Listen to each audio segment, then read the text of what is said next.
if you're interested in lever machines, especially the Europiccola. I know it's got a huge following. I just know that there's so many of you out there who are curious but haven't yet had a go. And this video is just for you, an invitation to join the lever revolution. But before we get going, full disclosure, lever machines come with a bit of an odd reputation.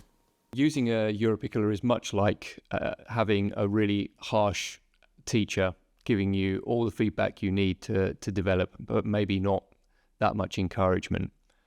But what if there was a different way of looking at it? Here I'm going to illustrate a journey. On the one hand, we've got a very straightforward automatic espresso machine.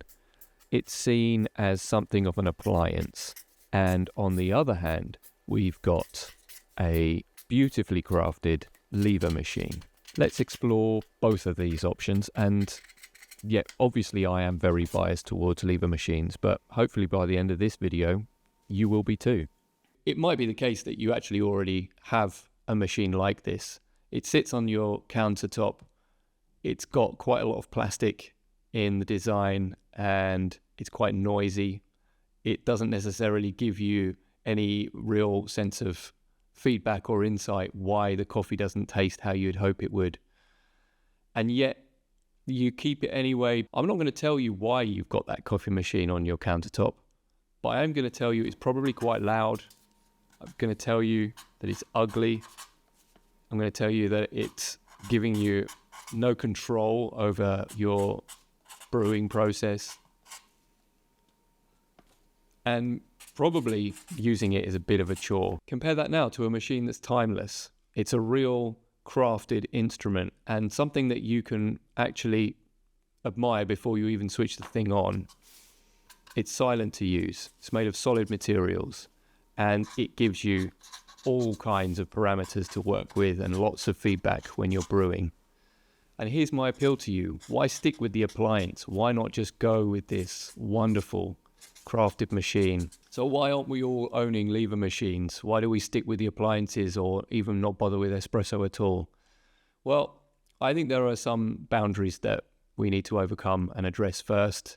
And perhaps if we do this together, we'll see this lever revolution growing. I'm not going to be able to say for everyone, but I'm guessing some of the bigger barriers to owning a lever machine is probably cost.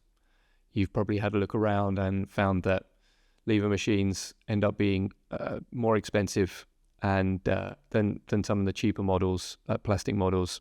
Someone commented on a previous video that the Europiccola is a harsh mistress. I wouldn't know. But I can relate to the idea that it's at times a shockingly difficult machine to master. But therein lies some of the reward. Another big barrier to overcome is the time it takes to brew with the machine. And that's going to be a huge factor when you've got some of these small thermoblocks heating up in a couple of minutes.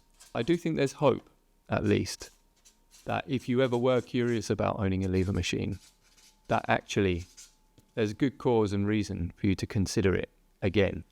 And when you return for my future videos, you are going to find out that owning a lever machine doesn't need to be all that expensive.